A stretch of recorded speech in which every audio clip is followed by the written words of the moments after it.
Hello guys, welcome to my YouTube channel. कैसे हो आप सब। आज हम करने वाले हैं यूनिट 1 माइक्रो इकोनॉमिक्स का topic welfare economics fundamental theorems and social welfare function.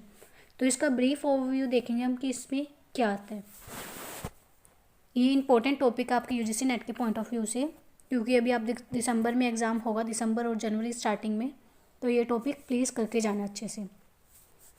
In microeconomics, welfare economics examine how resources can be optimally allocated to maximize the overall well-being of society. जो वेलफेयर इकोनॉमिक्स है उसमें हम क्या देखते हैं। Welfare मतलब क्या होता है, किसी की भलाई करना। तो जो रिसोर्सेज हैं उसको किस तरीके से हम एलोकेट करें ताकि सोसाइटी को सबसे ज़्यादा बेनिफिट रिसीव हो, तो ये हम देखते हैं वेलफेयर इकोनॉमिक्स में। इट इज़ बिल्ट अपॉन दो फंडामेंटल थ्योरम पे ये बेस होते हैं वेलफेयर इकोनॉमिक्स। तो और इसमें हम कंसेप्ट जो सोशल वेलफेयर फंक्शन है इसको भी देखते हैं कि कैसे ये इंडिविजुअल वेलफेयर और कलेक्टिव वेलफेयर के बीच में रिलेशनशिप को बताते हैं कि एक पर्सन का और ओवरऑल पर्सनस का कैसे इनके बीच में वेलफेयर को मैनेज करेंगे, वो हम देखेंगे सोशल वेलफेयर फंक्शन के थ्रू। तो fundamental theorem of welfare economics, तो इसमें दो थ्योरम आती है, first fundamental theorem and second fundamental theorem. तो फर्स्ट फंडामेंटल थ्योरम क्या होती है। The first theorem states that every competitive Pareto efficient equilibrium automatically leads to a Pareto optimal allocation of resources, provided certain assumptions hold, namely perfect competition, complete market, absence of externality और public goods। तो first theorem क्या बोलती है कि every competitive market, यानी जितनी भी हमारी मार्केट हैं वो ऑटोमेटिकली इक्विलिब्रियम में आ जाती हैं। ऑटोमेटिकली वो क्या हो जाती है, उसमें रिसोर्सेज ऑप्टिमल एलोकेट होते हैं।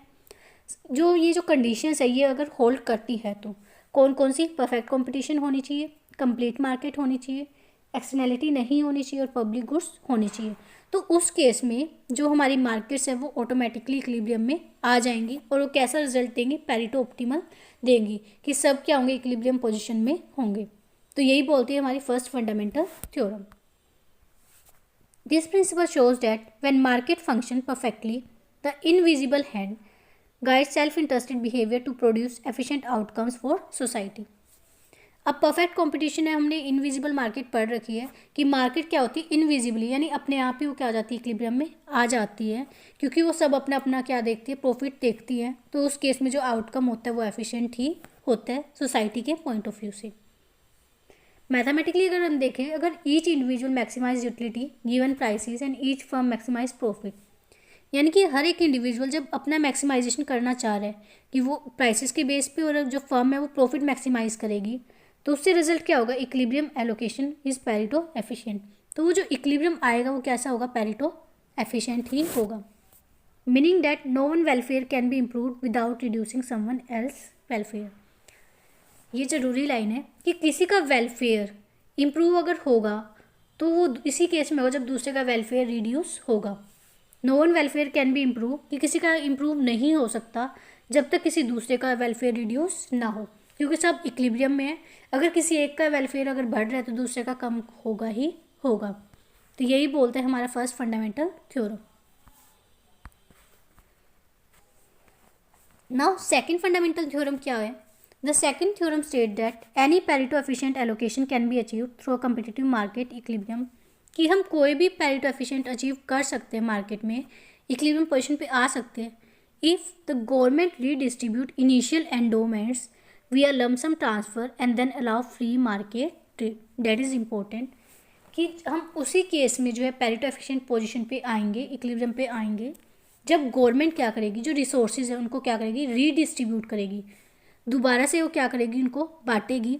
अब वो कैसे बांट सकती है, क्या तो लमसम एक साथ ही पेमेंट कर दे, या फिर वो फ्री मूवमेंट कर दे कि हाँ आप रिसोर्सेज को एक जगह से दूसरी जगह मूव कर सकते हो।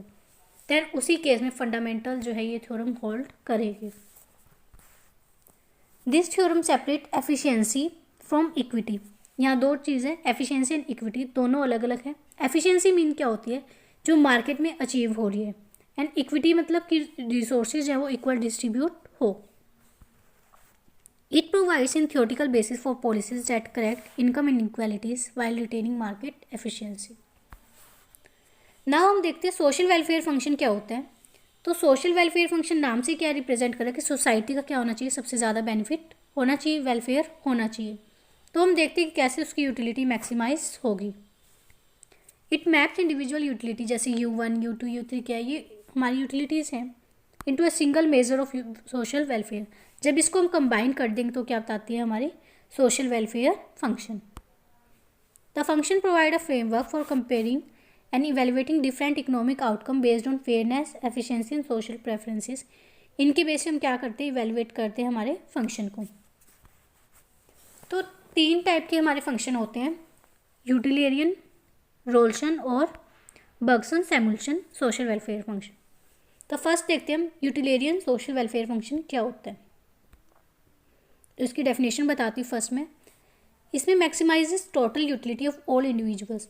हम सब इंडिविजुअल्स की क्या करते हैं, यूटिलिटी को क्या करते हैं, मैक्सिमाइज करते हैं। एग्जाम्पल जैसे U1 + U2 + UN, जितने भी हमारे इंडिविजुअल्स हैं हम सबकी यूटिलिटी को क्या कर देते हैं, ऐड ऑन कर देते हैं। किस में करते हैं हम, इसमें यूटिलियरियन सोशल वेलफेयर फंक्शन में। तो आपको इन तीनों के ना फंक्शन याद रखने पड़ेंगे कि किस में कौन सा फंक्शन होता है। एम्फेसिस में देखें तो क्या होता है, एफिशिएंसी नॉट इक्वालिटी, कि यहाँ पर हम एफिशिएंसी देखते हैं, यहाँ इक्वल नहीं है सब, ठीक है।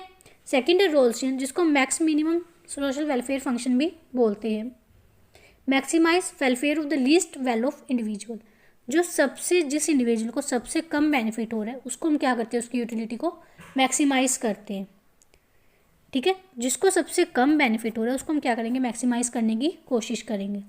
तो मिनिमम मतलब सबसे लीस्ट का देख रहे हैं U1, U2, U3 में, यानी इन सब में हम क्या देखते हैं, मिनिमम देखते हैं, देन उसको मैक्सिमाइज करते हैं।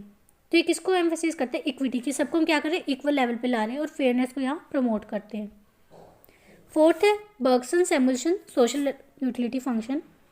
इसमें क्या explicitly incorporates value judgements about distribution and fairness. इसमें क्या देखते हैं हम, वैल्यू जजमेंट्स देखते हैं कि कैसे हमें डिस्ट्रीब्यूट करना और कैसे फेयरनेस लानी है।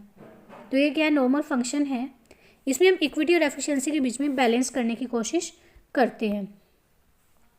These functions can be represented graphically, इसको हम ग्राफिक भी यूज़ करते हैं कि इंडिविजुअल यूटिलिटीज़ को हम दिखाते हैं एक लेवल पे कि कितना उनको जो है बेनिफिट मिल रहा है।